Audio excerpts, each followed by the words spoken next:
भाषा परिवार के बेसिस पर बात कीजिएगा तो हम लोग आ रहे हैं, हिंदी भाषी लोग जो हैं वो आ रहे हैं। भाषा परिवार के बेसिस पे बात करेंगे तो बोलिए आप, मतलब वो कन्विंस्ड नहीं लग रहे हैं, कोई डाउट, मतलब जो भी आपको डाउट है बोलिए, हमको कोई दिक्कत नहीं है।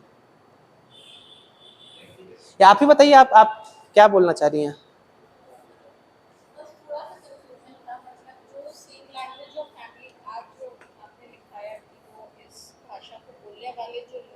हाँ हाँ हाँ हाँ, जर्मन भी आर्यन है, आप भी, हम भी आर्यन हैं, इंग्लिश भी आर्यन है, ईरानी लोग जो हैं वो भी आर्यन है उस बेसिस पे। हाँ हाँ हाँ, यूरोप से लेकर के सेंट्रल एशिया से लेकर के हमारे साउथ एशिया, हम लोग, और पूरा बेल्ट जो है आर्यन बेल्ट हो जाएगा। आज के कॉन्टेक्स्ट में जो उस भाषा को बोल रहे हैं वो सारे आर्यंस ही कहलाएंगे। हाँ हाँ हाँ हाँ, जानना चाह रहे थे लेकिन आज के समय बोला आता है कि हमको आर्यन टर्म यूज ही क्यों करना। पढ़ इसलिए रहे हैं क्योंकि ये थ्योरी बहुत साल तक बना करके चला गया है। आज उस कॉन्सेप्ट का कोई सिग्निफिकेंस,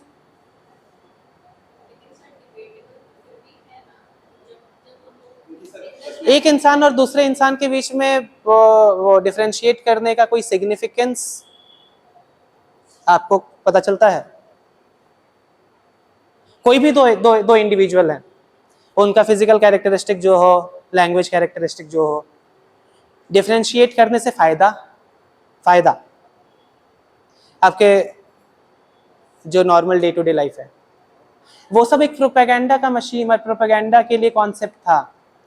वो कॉन्सेप्ट हम लोग उसी हिसाब से बस पढ़े। आज इस, अगर आपको बोले पूरा यूरोप से लेकर के, इंग्लैंड से आप लेकर के इंडो यूरोपियन लैंग्वेज फैमिली में जितने भाषा हैं, बहुत भाषा हैं, बहुत लंबा चौड़ा आपको फैमिली है, वो सब आर्यन ग्रुप का पार्ट है, आर्यन लिंग्विस्टिक फैमिली का हिस्सा है। हाँ वही, हाँ हाँ हाँ हाँ हाँ, आप खुश हो सकती हैं कि आप आर्य हैं, बट हाँ,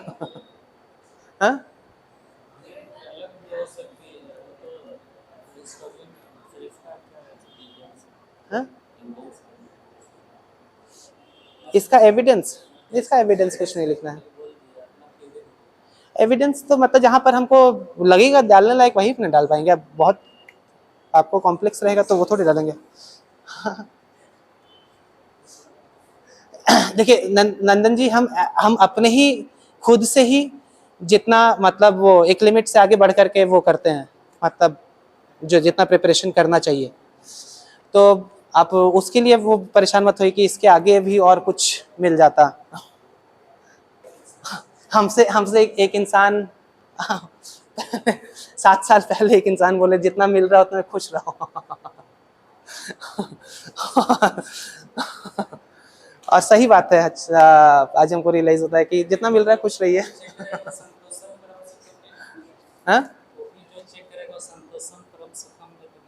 अरे आपको जितना कंटेंट हम दे रहे हैं, आप समझ रहे हो, वो पागल हो जाएगा उतना आप देखिएगा तो, कॉपी देखने वाला। हम मजाक नहीं कर रहे हैं।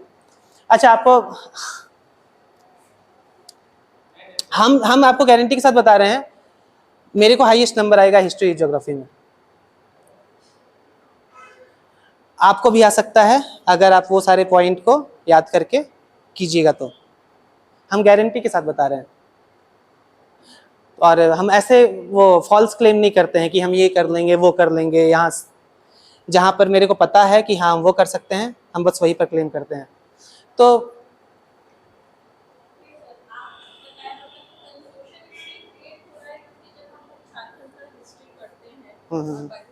उसमें भी मेंशन किया हुआ है। हाँ हाँ हाँ, जब आप बोल रहे हैं कि इंडिया में वो इंटरनेट स्टेट्स है, द्रविडियंस के साथ वो मिक्सअप हो जाता है, लेकिन जब झारखंड में ये सवाल आता है तो सर वहाँ पे आंसर रॉन्ग हो जाता है। वहाँ पे द्रविडियंस के साथ ऐसा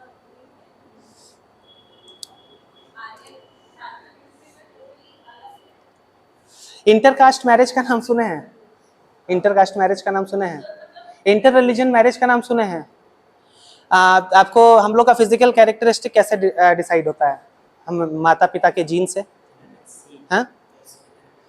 तो अब द्रविडियन जो आज के समय में जो पहाड़िया लोग हैं झारखंड में, जो द्रविडियन है या फिर ओराओं,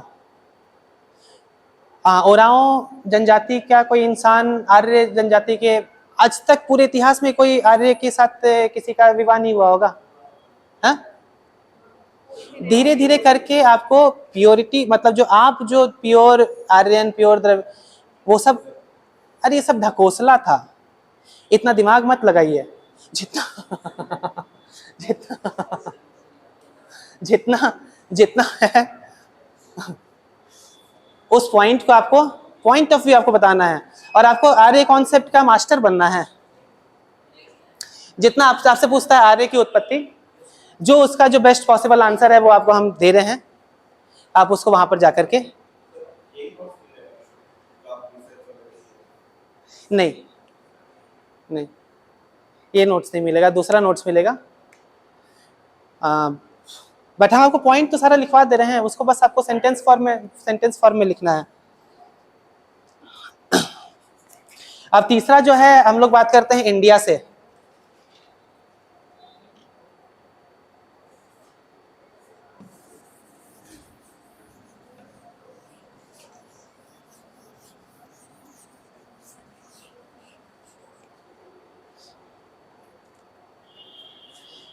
इंडिया,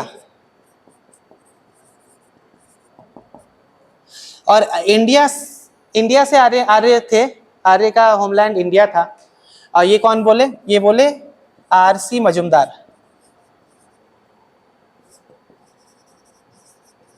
इन हिस्टोरियंस का नाम हिस्ट्री में हम मतलब आपको बोलेंगे, कोट कीजिएगा हिस्टोरियंस का नाम,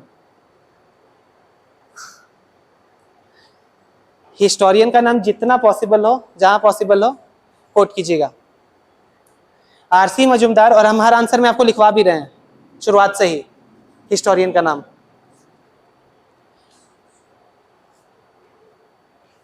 आरसी मजूमदार की किताब थी द वैदिक एज।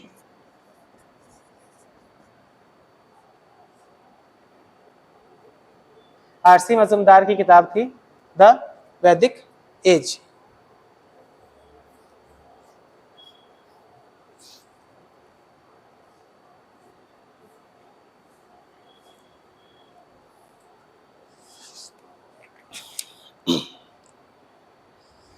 ठीक है, अब इसका बेसिस क्या था, ये कैसे क्यों बोले आरसी मजूमदार?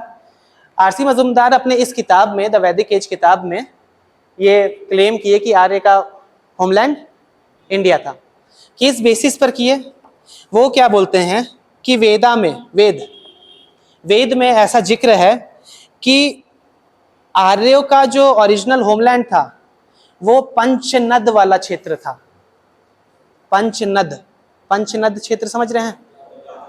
पंजाब वाला एरिया। ठीक है, ये इस एविडेंस का इस्तेमाल किए। क्या बोलते हैं?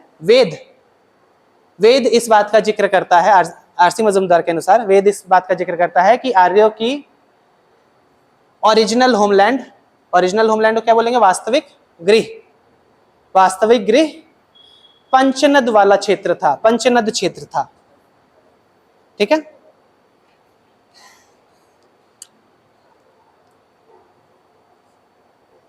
और आरसी मजूमदार जो हैं वेद पुराण और महाभारत के आधार पर, आरसी मजूमदार वेद पुराण और महाभारत के आधार पर ऐसा क्लेम करते हैं कि आईवीसी और आर्य एक ही थे। सिंधु घाटी सभ्यता, आरसी मजूमदार वेद पुराण तथा महाभारत के आधार पर क्या बोले थे? हम क्या क्लेम करते हैं? क्या बोले थे? के आधार पर के बाद क्या बोले थे? के आधार पर सिंधु घाटी सभ्यता ऐसा क्लेम करते हैं। क्लेम ही हम लिख देते हैं। क्लेम को क्या बोलेंगे हिंदी में? दावा। ऐसा दावा करते हैं कि सिंधु घाटी सभ्यता आर्यों की सभ्यता थी। ऐसा दावा करते हैं कि आधार पर ऐसा दावा करते हैं, आधार पर ऐसा दावा करते हैं, आधार पर वेद पुराण महाभारत, आरसी मजुमदार वेद पुराण महाभारत के आधार पर ऐसा दावा करते हैं,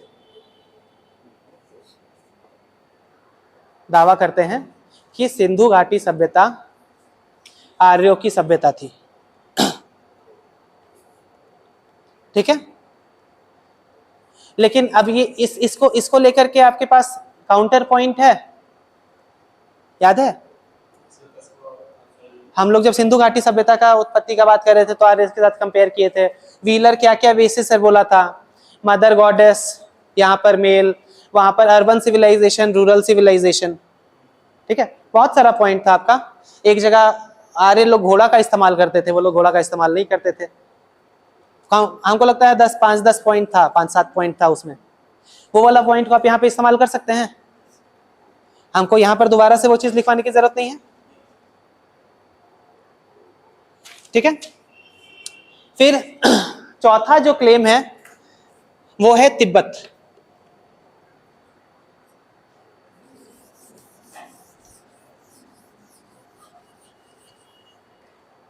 चौथा क्लेम है कि आर्य कहां से थे, तिब्बत। और ये क्लेम कौन किए थे,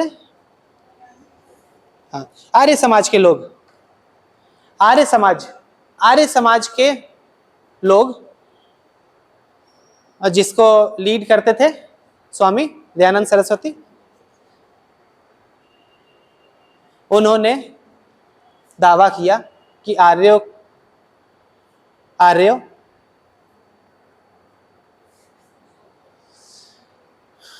की वास्तविक गृह, आर्यों का वास्तविक गृह तिब्बत था।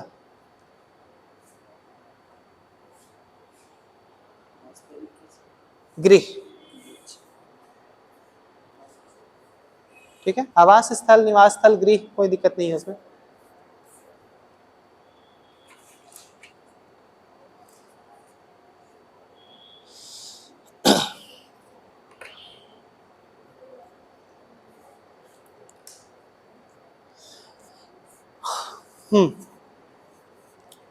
अब जो है ये हम लोग ऐसे इधर उधर का बात कर लिए। अब जो मोस्ट एक्सेप्टेड व्यू है आर्यों की उत्पत्ति को लेकर, सब मोस्ट एक्सेप्टेड को क्या बोलेंगे, सर्वमान्य तो नहीं बोलेंगे, सर्वमान्य तो सब जिसको मानते हैं,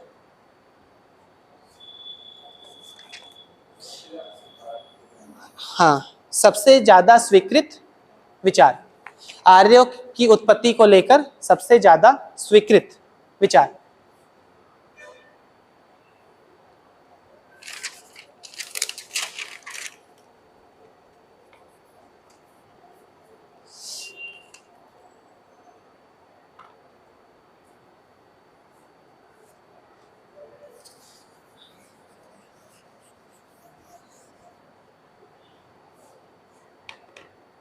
ठीक है, आप ये सब में आप मैप आप इस्तेमाल कर सकते हैं, कितना भी कर सकते हैं।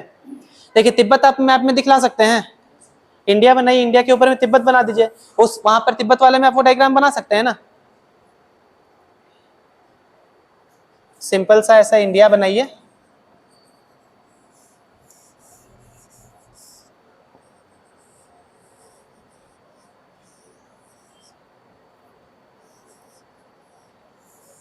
ये इंडिया है और ये वाला क्षेत्र है, इसको मार्क कीजिए ऐसे, और ये क्षेत्र है तिब्बत।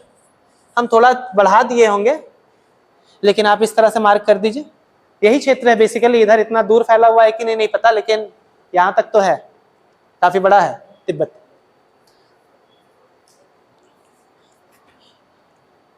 इंडिया में तो इंडिया का डायग्राम बनाना बेवकूफी होगा इंडिया वाले थ्योरी में।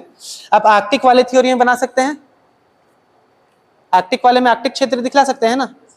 और वर्ल्ड का मैप हम जैसे बनाए थे वो ठीक ठाक हम बना लिए थे, मतलब एग्जैक्ट तो आप नहीं बनेगा ना वर्ल्ड का मैप, एक एक वो कर्व जो है वो तो नहीं बना सकते हैं, एक रफ आपको स्केच जिससे पता चले कि हाँ ये एशिया है, ये तो उस तरह का आर्कटिक वाले में डायग्राम बना लीजिएगा। ठीक है, सेंट्रल एशिया में सिमिलरली, सेंट्रल एशिया जो है कजाकिस्तान वाला, उसमें आप डायग्राम बना। सेंट्रल एशिया वो कहाँ पर है, ये जैसे ये इंडिया है, आपको ये वाला जो क्षेत्र है पाकिस्तान अफगानिस्तान से ऊपर, अफगानिस्तान से भी ऊपर, वो जो क्षेत्र है उसको सेंट्रल एशिया बोलते हैं। यहाँ पर एक कजाकिस्तान ऐसे कहीं मार्क कर दीजिए, स्केल पे तो कुछ मार्क करना नहीं है कि वहाँ पे आपको कोई दिक्कत है। तो ये एक इसमें भी वो डायग्राम बना लीजिएगा, लेकिन छोटा छोटा बनाइएगा देख करके, जबरदस्ती डायग्राम से ही जगह मत सारा भरिएगा। हाँ पंचनद वाला, हाँ पंचनद वाला बना दीजिए, वहां पर पंचनद दिखला दीजिए। हाँ वहां पर भी वो सही बोल रहे हैं, इंडिया में पंचनद वाला क्षेत्र दिखला दीजिए, 5 नदी बना दीजिए, और वहां पर आपको बगल में हक्खर घाघरा भी लिख दीजिए, और अगर आकरा भी लिख दिया, आपको पता है ही, टीचर को लगेगा कि हाँ ये भी जानता है। नीचे से बनाए थे ना सिंधु के नीचे, ठीक है, समझ रहे हैं। मोस्ट एक्सेप्टेड व्यू क्या है कि ये लोग आए थे ईस्टर्न यूरोप से, पूर्वी यूरोप, पूर्वी यूरोप, ईस्ट यूरोप। बाल्कन क्षेत्र का नाम सुने हैं, बाल्कन, और बाल्कन क्षेत्र और उसी तरह का क्षेत्र है बेसिकली ईस्टर्न यूरोप।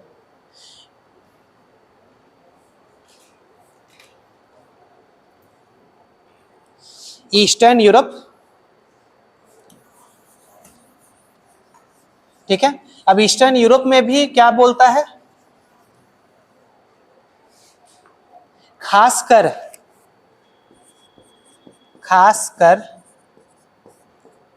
ब्लैक सी के उत्तर से, नॉर्थ ऑफ ब्लैक सी के नॉर्थ से, ठीक है।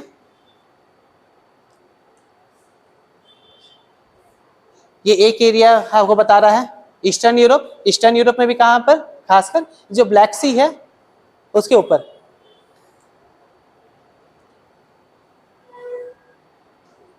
और भी डिस्क्रिप्शन है,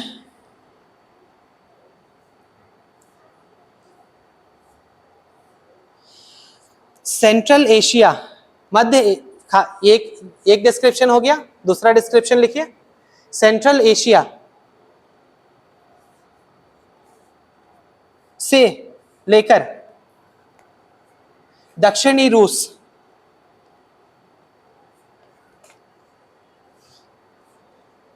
सेंट्रल एशिया, मध्य एशिया से लेकर दक्षिणी रूस के बीच में अवस्थित स्टेपी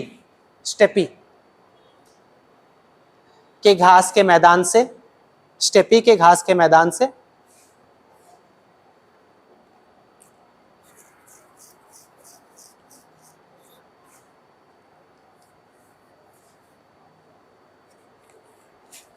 ठीक है। ये आपको ओरिजिनल होमलैंड का डिस्क्रिप्शन है, एरिया का डिस्क्रिप्शन है कि एक तो बोल रहा है ईस्टर्न यूरोप, ठीक है। अब ईस्टर्न यूरोप में भी दो उसका अलग से डिस्क्रिप्शन है, एक बोलता है नॉर्थ सी के, मतलब सॉरी ब्लैक सी के नॉर्थ, और दूसरा बोलता है जो आपको जो ग्रासलैंड है, यूक्रेन आपको क्या वीट प्रोड्यूसिंग एरिया है ना, पता है ना यूक्रेन का, अभी सुने होंगे जब ये सब आपको रूस के साथ दिक्कत हुआ था तो। और वो यूक्रेन आपको स्टेपी वाले क्षेत्र में पड़ता है, घास का मैदान में आपको वीट अच्छा होता है, ठीक है। तो उस क्षेत्र से आए थे। अब वहां से इस क्षेत्र से ये लोग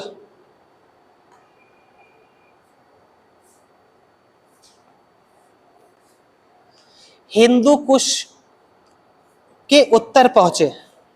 हिंदू कुश के उत्तर पहुंचे। हिंदू कुश भी आपको माउंटेन रेंज है, हिमालय का ही एक्सटेंशन है, ठीक है। हिंदू कुश के उत्तर पहुंचे और फिर यहां से हिंदू कुश के उत्तर पहुंच गए, फिर यहां से उत्तर पश्चिमी भारत की ओर प्रवसित हुए, प्रवसित बोलेंगे, प्रवासित हुए। हिंदू कुश के उत्तर पहुंचे और फिर हिंदू कुश के उत्तर से वो लोग उत्तर पश्चिमी भारत की ओर प्रवासित हुए। जैसे आप लोग में मैक्सिमम कम्युनिटी कहाँ जाता था? रोहतासगढ़, सुरगुजा, यही क्षेत्र। मतलब सुरगुजा, जैसे मुंडा उंडा लोग का भी बोला आता है ना कि सुरगुजा आए या रोहतासगढ़ आए। कहाँ? रोहतासगढ़ आए और फिर वहां से फिर इधर की ओर आए। ओराव का भी ऐसा ही कुछ बोला जाता है शायद। कभी साउथ वाला कॉन्सेप्ट भी है, कोई वो नॉर्थ वाला कॉन्सेप्ट भी है, वो अलग अलग है, लेकिन एक उसमें रोहतासगढ़ है ना कि वहां आए फिर वहां से फिर इसकी तरफ आए। तो वैसे ही आर्य जो है, तो इसका हम लोग एक डायग्राम बना सकते हैं, मतलब इस तरीके का सिंप्लीफाइड, कि ये लोग ईस्टर्न यूरोप से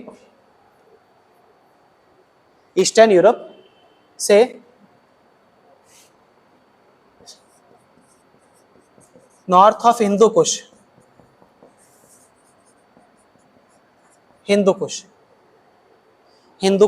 के नॉर्थ वाला हिस्सा, ठीक है। और इस अगर ज्योग्राफिकल बेसिस पर अगर हम लोग बोलिए तो माउंटेन का एक नाम हो गया। इस रीजन को आज बोलेंगे हम लोग सदर्न साइबेरिया, सदर्न दक्षिणी साइबेरिया। ये जो नॉर्थ ऑफ हिंदू कुश जो क्षेत्र है उसका नाम क्या है? सदर्न साइबेरिया, दक्षिणी साइबेरिया। वहां पहुंचे ईस्टर्न यूरोप से। फिर यहां से ये लोग दो भाग में बटे, ठीक है। ये सेंट्रल एशिया वाला हिस्सा हो गया बेसिकली, सेंट्रल मतलब उसी के आसपास वाला क्षेत्र हो गया ये, ठीक है। बस नाम आपको अलग तरीके से दिया हुआ है। और यहां से फिर इनका एक शाखा चला गया ईरान और एक शाखा आ गया भारत। एक बन गया मुंडा, दूसरा बन गया हो। मुंडा हो ही बने थे ना।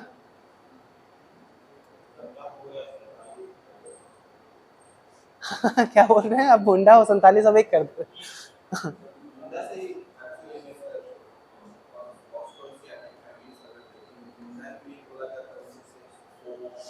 अच्छा, वो मुंडा वो वाला तो कॉन्सेप्ट, मतलब आज के समय में जो ट्राइब का जो है, जो ट्राइबल कम्युनिटी का बात करते हैं, तो मुंडा एक जो रांची तरफ रह गए वो मुंडा हो गए, और जो कोल्हान तरफ चले गए हो गए भाई, है ना। मुंडा और हो यही कौन मतलब थ्योरी है ना। सिमिलरली ओराव एक दूसरा पहाड़िया, एक ग्रुप और पलामू की तरफ रह गया, ओराव हो गया, और उन्हीं का एक ग्रुप पहाड़िया है ना। कि हम गलत बोल रहे हैं, हमको पक्का नहीं पता है, लेकिन हमको जहां तक ध्यान में है थोड़ा मोड़ा, उन्हीं का एक ग्रुप पहाड़िया है। वैसे ही सिमिलरली तो हिंदी ईरानी भाई भाई, मतलब इंडिया और ईरान के लोग भी वैसे ही रिलेटेड हैं।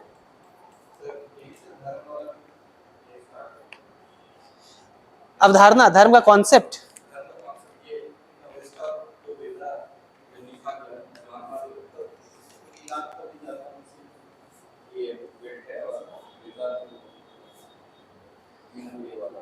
हाँ, तो वो तो बात का बात है। वो तो इस्लाम का जब स्प्रेड हुआ वो तो बहुत बाद में हुआ, मतलब 700 AD के बाद हुआ। तो धर्म का शुरुआत यहीं से हुआ। देखिए, धर्म तो बहुत बोल सकते हैं, धर्म का शुरुआत तो हुआ अब, लेकिन जिस फॉर्म में हम लोग आज के समय का धर्म परसीव करते हैं उस फॉर्म में नहीं था वो धर्म। हाँ, बिलीफ सिस्टम। हाँ, अब बिलीफ सिस्टम बेसिकली क्यों आपको शुरू हुआ? अपने लाइफ को ज्यादा कंट्रोल में लाने के लिए बिलीफ सिस्टम शुरू हुआ। बेसिकली नेचर, आप सिंह बोंगा की पूजा करते हैं, क्योंकि कॉन्सेप्ट क्या होगा कि सिंह बोंगा जो है आपको जो भी एनर्जी के प्रोवाइडर हैं और बाकी सारी चीज के रिसोर्सेज के प्रोवाइडर हैं, उनको खुश रखोगे तो वो तुमको जो चीज चाहिए, जो भी जीवन यापन के लिए सुख सुविधा चाहिए वो प्रोवाइड करेंगे। तो रिलीजन का कॉन्सेप्ट तो बहुत ही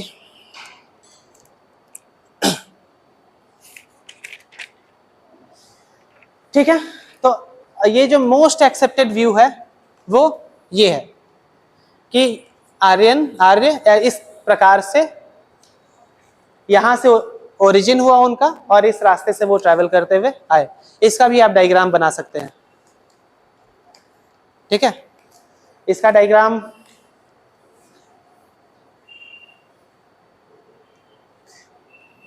आसानी से बनाया जा सकता है।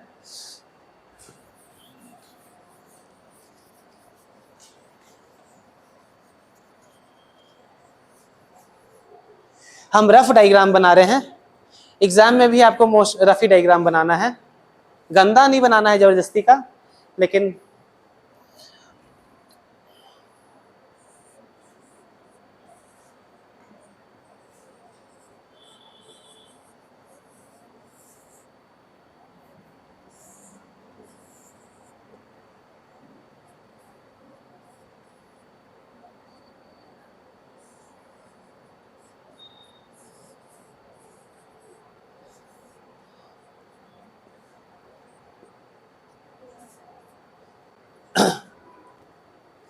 ठीक है, ये समझ रहे हैं। आपको ईस्टर्न यूरोप ये वाला क्षेत्र हो गया, इस क्षेत्र से आए और इस एरिया में आए यहाँ पर। ठीक है, ये आपको वही सदर्न साइबेरिया वाला हिस्सा हो गया, और यहाँ से फिर ये जो है एक जो है इधर आ गया और दूसरा जो है इधर आ गया। ये ईरान हो गया, ये इंडिया हो गया।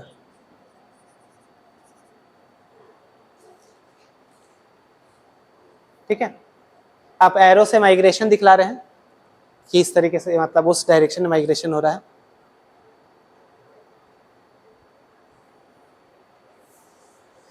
मैप को पूरा करना है तो यहाँ पर ये सब भी डाल दीजिए। ये Greenland, north America, south America,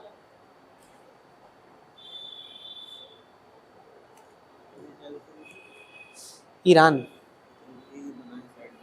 ये दोनों भी आपको महाद्वीप है। इधर जिसमें अमेरिका है ना, ये नॉर्थ अमेरिका हो गया। कनाडा गए हैं? गए, जाने के लिए जा क्यों नहीं सकते हैं?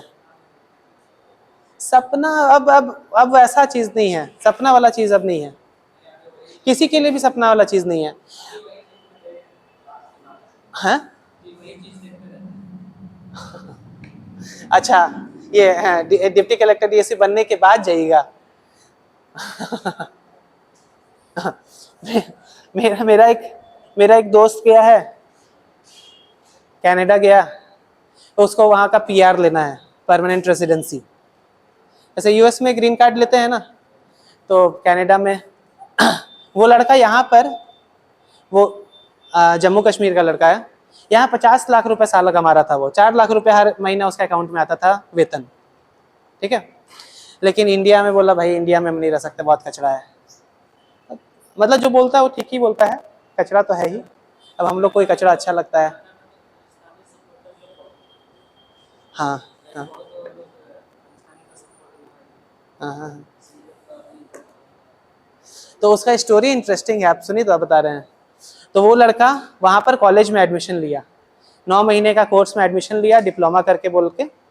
क्योंकि आप मतलब नौकरी अगर ऐसे बाहर से ढूंढिएगा तो मुश्किल है, वहाँ से जाकर के आप पढ़ाई कर लीजिए, फिर नौकरी ले लीजिए, उसके लिए फिर समय मिल जाता है। अब वो है बेसिकली, मतलब हम लोग अल्लाह नालायक टाइप के इंसान है। वो वहाँ पे जाए क्या किया, वो कुछ ग्रुप उसको मिला, सॉफ्ट मतलब बढ़िया पैसा कमाने वाला लड़का, वहां पर जाकर एक कारपेंटर का काम कर रहा है। बोला भाई बहुत मजा आता कारपेंटर हमसे 3-4 महीना पहले फोन किया, हम थोड़ा सा सपोर्टिव हैं, बोले ठीक है अच्छी बात है, मतलब एक नया चीज कर रहे हो, बुराई क्या है, 2-3 महीना करो, कुछ नया चीज करने को मिलेगा। तो उस समय तो नहीं भाई, बहुत बढ़िया लाइफ है, अब तो हम छोड़ेंगे ही नहीं इसको। फिर अभी 4-5 दिन पहले, 10 दिन पहले बात हो रहा था, बोल रहा था भाई बहुत कम पैसा मिलता है। जितना मिलता है सब खर्चा होता है, हो जाता है। तो अब छोड़ करके वापस से आएंगे अपना सॉफ्टवेयर वाले में। तो बढ़ाई का वहां पे जाके काम किया।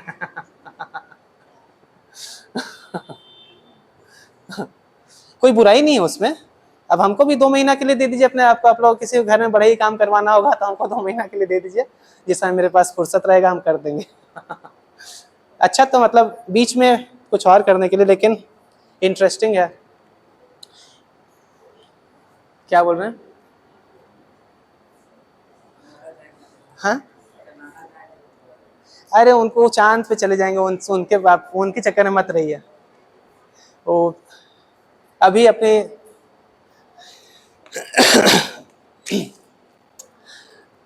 वो बड़े इंसान है वो, सही में। हाँ, वो देखिए, आप इस तरह से आप हमको बोलेगा तो हम कुछ कुछ बकवास करते रह जाएंगे। एक मेरा दोस्त है, सॉरी, भावेश तिब्रवाल नाम है, कॉलेज में हम लोग साथ में पढ़े थे, ठीक है। संबलपुर, उड़ीसा में संबलपुर जगह है, नाम सुने हैं? संबलपुर में मारवाड़ी लोग का दबदबा है उड़ीसा में। वो उस लड़के के पिताजी जो हैं कोणार्क सीमेंट का नाम सुने हैं ना? उसके पूरे स्टेट के डिस्ट्रीब्यूटर हैं। वो सलमान खान के साथ फोटो खिंचवाता है, नवीन जिंदल के साथ फोटो खिंचवाता है, और मतलब सही में हम फर्जी वाला बात नहीं कर रहे हैं, सही में हम देखे हैं। व्हाट्सएप स्टेटस हमेशा डालते रहता है कुछ कुछ, अब तो हटा दिए हैं, दिखो ही मत। नहीं तो फ्रस्ट्रेशन होगा। ये सलमान खान के साथ फोटो खिंचवा रहा है और जिंदल के साथ फोटो खिंचवा रहा है। वो लड़का क्या बोलता था कि हम लोग को एक सीमेंट का बोरा में सिर्फ 1 रुपए फायदा होता है। बोलता था कि हम एक सीमेंट का बोरा बेचते हैं, 1 रुपए कमाई होता है। पॉसिबल है?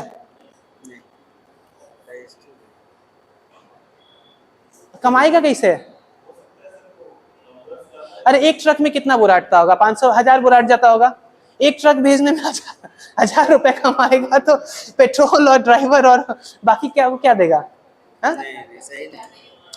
अरे मारवाड़ी लोग वैसे ही होते हैं, मतलब बड़े लोग वैसे ही होते हैं। समझ रहे हैं मेरे कहने का मतलब? तो उनके बात पे भी उसी प्रकार से आप सावधान रहिएगा। नंदन जी के बात पे वो पता चला रात में चले गए, चांद वांद पे घूम करके सुबह में आ गए और आपको बोल रहे हैं अरे यार मेरा सपना ही नहीं पूरा हो रहा है।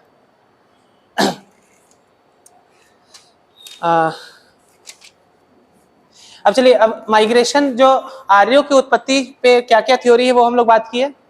अब आर्यों का माइग्रेशन हुआ तो उस माइग्रेशन मतलब वो लोग यहां से यहां घूम करके आए ना, हाँ? तो उस माइग्रेशन का फीचर्स तो क्या बोलेंगे?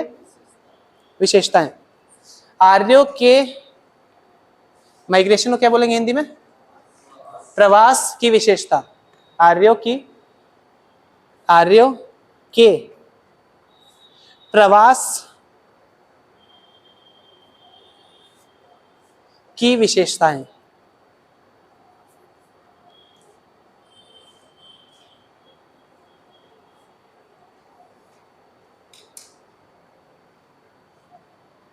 ठीक है, पहला विशेषता ये है, बोलता है कि आर्य कोई एक डेफिनेट ग्रुप नहीं था कि हाँ 10 लोग उठ करके आ गए या 1000 लोग उठ करके आ गए या फिर 1 लाख लोग उठ करके आ गए एक समय में और आकर के यहाँ बस गए। आर्य कोई वैसा समूह नहीं था। आर्य जो ग्रुप है वो hundreds of years तक माइग्रेट करते रहे हैं। मतलब एग्जाम्पल ले रहे हैं, मान लीजिए पहला आर्य जिसको हम लोग बोले 1800 BC में आया, इधर से इधर ट्रेवल करते हुए, ठीक है, पहला आर्य। अगर मान लीजिए हम आखिरी आर्य का बात करें, ये हाइपोथेटिकल है, ये जो सिचुएशन हम बता रहे हैं बस समझाने के लिए बता रहे हैं। तो आखिरी आर्य इस क्षेत्र में कब आया? 1300 BC। कहने का मतलब ये है कि वो जो समूह है वो एक बैच में नहीं आया, वो अलग अलग गुत्थों में आया और बहुत साल के अंतर में पे आता रहा। ठीक है, माइग्रेशन का पहला प्रक्रिया है, मतलब इसका फीचर है कि आर्यों, नए लोग जिन्हें हम आर्य कहते हैं,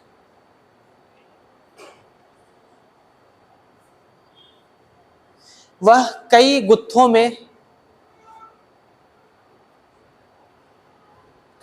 गुत्थे चलेगा ना, कई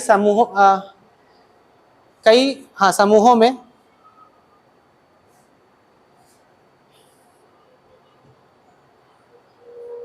एक लंबे अंतराल के दौरान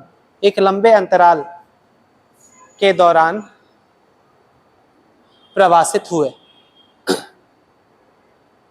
एक लंबे अंतराल के दौरान प्रवासित हुए। ठीक है, प्रवासित हुए मतलब माइग्रेट हुए, प्रवासित हुए चलेगा, ठीक है ना, यहाँ पर माइग्रेट हुए।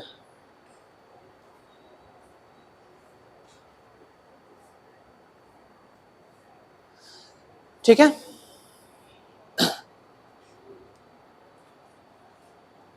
अब देखिए जब आर्य आए तो उनका इंटरैक्शन को क्या बोलेंगे, इंटरैक्शन, आपस में मतलब बातचीत करना, घुलना मिलना, बातचीत नहीं, वार्तालाप नहीं, मतलब सारा इंटरैक्शन, सोशल, वर्बल, क्या, परस्पर संबंध, नहीं है? वार्तालाप नहीं, हाँ लेकिन घुलना मिलना अच्छा वो नहीं है, रुक जाइए, हम बता दे रहे हैं।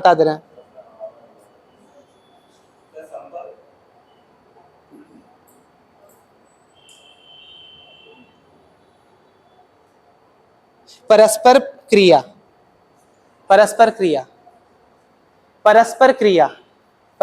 समझ रहे हैं ना, परस्पर क्रिया, आपस में एक्टिविटी हुआ। ठीक है, हम क्या लिख रहे थे, अंतराल का जन्म परिभाषित कई समूह में नए लोग जिन्हें हम आर्य कहते हैं, कई समूह में परिभाषित हम परिभाषित तो प्रवासित लिखे थे ना, हाँ, फिर उसके बाद क्या लिखे, अभी नहीं लिखे है ना, हाँ, यह समूह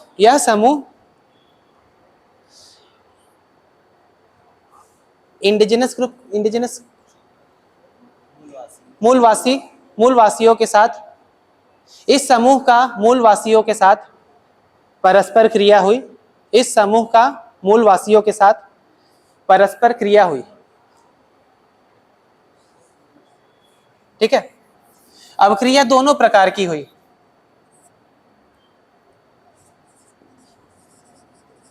कॉन्फ्लिक्ट भी हुआ मतलब लड़ाई भी हुआ। ठीक है, इंटरमिंगलिंग मतलब अच्छे से संबंध ही बना,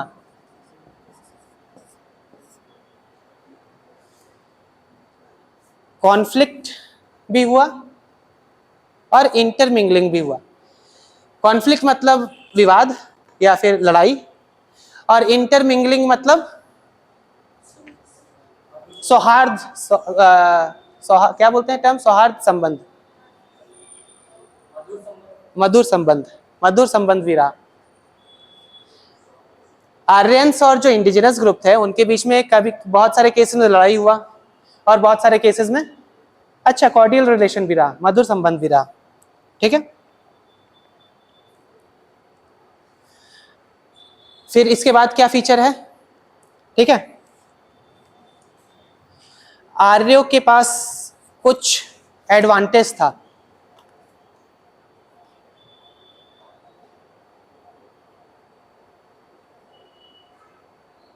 आर्यों के पास कुछ अनुकूल परिस्थितियां थी, आर्यों के पास कुछ अनुकूल परिस्थितियां थी। क्या, पहला आपको सुपीरियर मिलिट्री टेक्नोलॉजी, बोलिए, सुपीरियर मतलब सुपीरियर,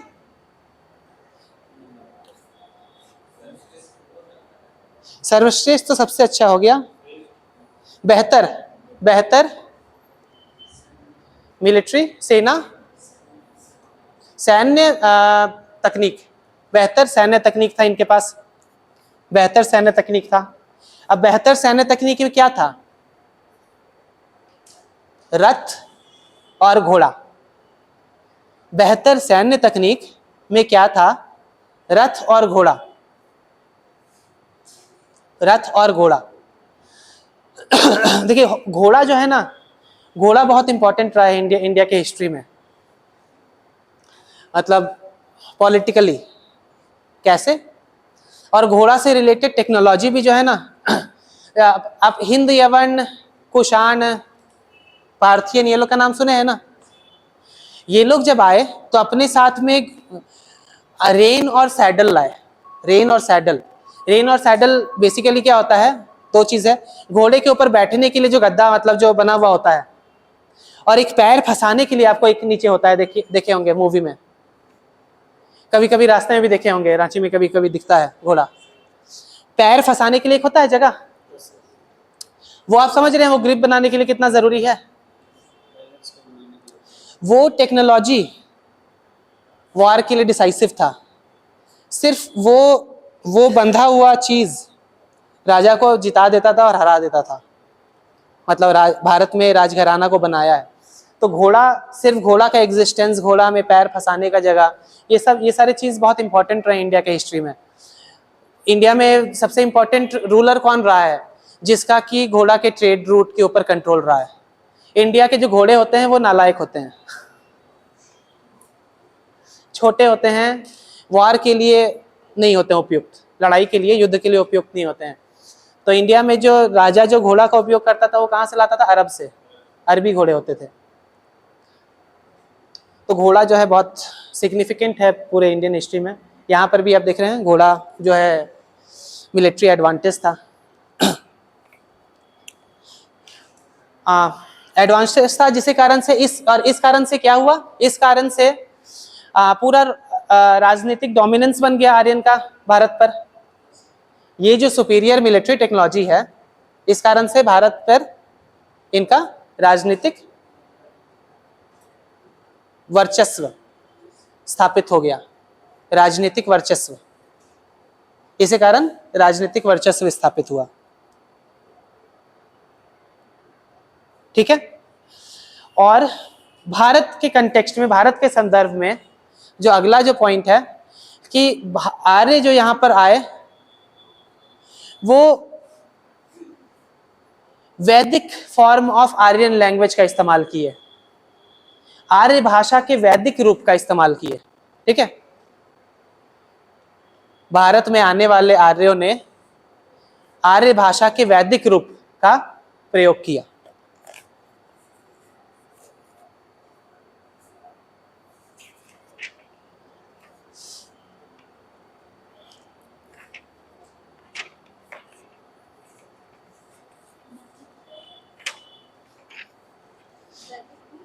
वैदिक रूप जिसमें वेद का निर्माण हुआ है, जिस भाषा में, उसको हम लोग देखिए, वो संस्कृत ही है, उसको वैदिक संस्कृत बुलाता है, वैदिक संस्कृत। उसके बाद अब वो क्लासिकल संस्कृत आया बाद में, लगभग आपको 200-300 बीसी, 200 बीसी के आसपास जो संस्कृत का शुरुआत हुआ उसको क्लासिकल संस्कृत बोलते हैं। उससे पहले जिसमें वेद का निर्माण हुआ था उसको वैदिक संस्कृत बोलते हैं। तो वो आर्य भाषा थी। देखिए, इंडो यूरोपियन लैंग्वेज फैमिली है। ठीक है।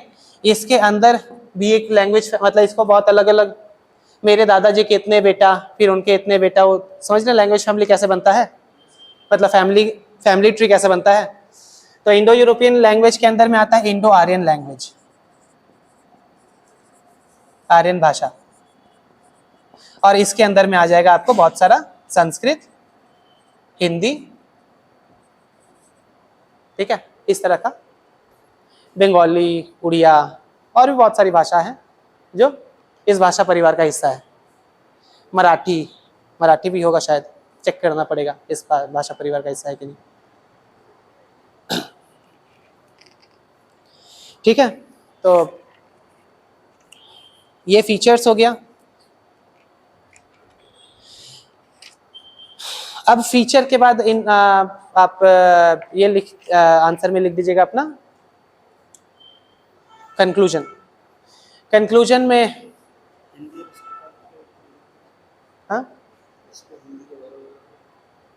Sanskrit Sanskrit Sanskrit. Indo European language family यहाँ लिखना है, फिर इंडो आर्यन लैंग्वेज ग्रुप, फिर संस्कृत हिंदी, ये सब एग्जाम्पल ले सकते हैं।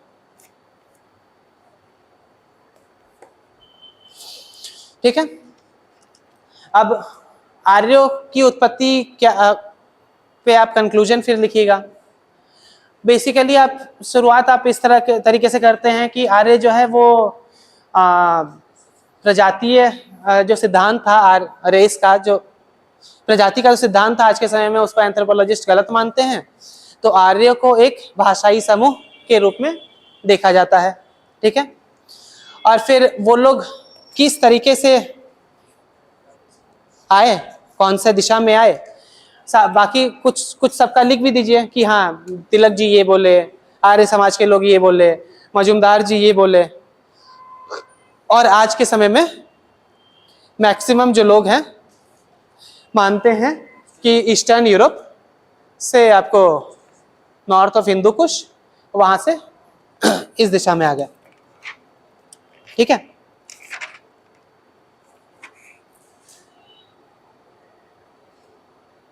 ठीक है, हम देखिए, हम आपको एक सेपरेट फैक्ट लिखवा रहे हैं, ये हम न्यूज़पेपर से पढ़े थे, इसी टॉपिक पे हम ढूंढ रहे थे आर्टिकल, ये सब, ये कहीं आपको किताब में नहीं मिलेगा।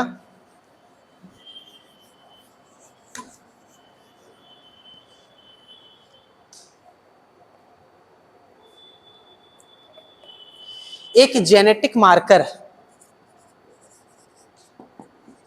जीन समझते हैं, जीन, तो बायो में ही कॉन्सेप्ट होता है जेनेटिक मार्कर।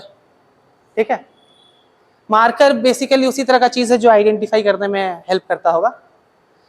एक जेनेटिक मार्कर है, उसका नाम है M17। M17 साइंटिफिक फैक्ट है पूरी तरीके से, लेकिन हमको ये लगा कि आप एक आध लाइन अपने आंसर में डाल सकते हैं, कोई दिक्कत नहीं है, कुछ अलग तरह का पॉइंट है। M17 जेनेटिक मार्कर है जो कि सेंट्रल एशिया के स्टेपी में 40% लोगों में पाया जाता है। सेंट्रल एशिया के स्टेपी वाले क्षेत्र में 40% लोगों में पाया जाता है। ठीक है, और यही genetic marker Indo European language family बोलने वाले लोगों में भी सामान्यतः पाया जाता है। तो इस बेसिस पे बोला जा सकता है कि सेंट्रल एशिया से वो लोग आए थे। ठीक है, बता दे रहे हैं, कहाँ तक आप लिखे हैं बताइए। सेंट्रल एशिया स्टेपी, देखिए एक जेनेटिक मार्कर है जिसका नाम है M17। ठीक है, ये जेनेटिक मार्कर क्या होता है उससे आपको कोई लेना देना नहीं है, बट हमको जहां तक समझ है, जीन होता है हम लोग का जो कैरेक्टरिस्टिक डिसाइड करता है, और उसको लोकेट करने के लिए कुछ आपको हेल्प करता होगा जेनेटिक मार्कर, नहीं पता हमको, मेरे को जानना भी नहीं। ठीक है, जेनेटिक मार्कर M17 ये सेंट्रल एशिया के स्टेपी क्षेत्र में रहने वाले लोगों में के 40% लोगों में पाया जाता है। ये मार्कर सेंट्रल एशिया स्टेपी के क्षेत्र में रहने वाले 40% लोगों में पाया जाता है ये मार्कर। ठीक है, और यही marker genetic marker Indo European भाषा बोलने वाले लोगों में सामान्यतः बहुत ही फ्रीक्वेंटली मिलता है। यही जेनेटिक मार्कर, मतलब मेरे में हो सकता है ये मिल जाए, या फिर इस रूम में जितने लोग हैं हो सकता है उसमें से आधे लोगों में मिल जाए। समझ रहे हैं? तो सेंट्रल एशिया के लोगों में पाया जाता है, और जैसे हिंदी जो लोग बोल रहे हैं उनमें ही पाया जाता है। इस बेसिस पे हम ये बोल सकते हैं कि शायद सेंट्रल एशिया से आए होंगे। हाँ, ठीक है, ये बिल्कुल न्यूज़पेपर में ये आया हुआ था अपना आर्टिकल इस रिसर्च पर।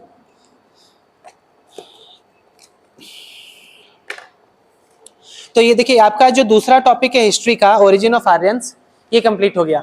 तो हिस्ट्री में एंशियंट इंडिया में 11 टॉपिक है, उसमें से आप लोग का 2 हो गया, 2। ठीक है, अब अगला टॉपिक फिर से आपको वैदिक लिटरेचर में आएगा, तो फिर से उसमें ज्यादा टॉपिक है।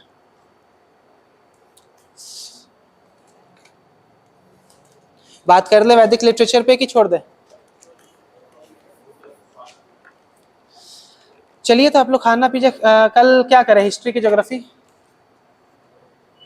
हिस्ट्री का ये टॉपिक तो खत्म हो गया, अब नया टॉपिक में घुसेंगे। ज्योग्राफी करें या फिर ज्योग्राफी? ज्योग्राफी में ज्यादा परेशान हो जाते हैं क्या?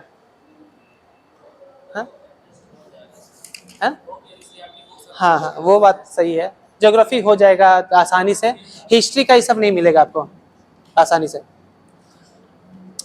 बोलिए, हिस्ट्री की ज्योग्राफी?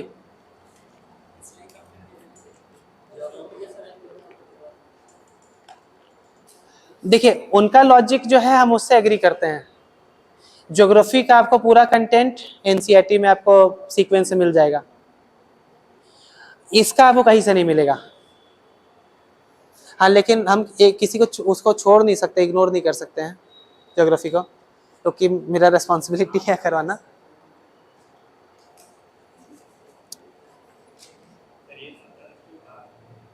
हाँ चलिए, ये सब का हिस्ट्री कर लेते हैं। हाँ, कोशिश करते हैं और 2-3 टॉपिक का, मतलब तीसरा चौथा भी कंप्लीट हो जाए। चलिए फिर। हाँ, वॉल्यूम से लिखना होगा, एक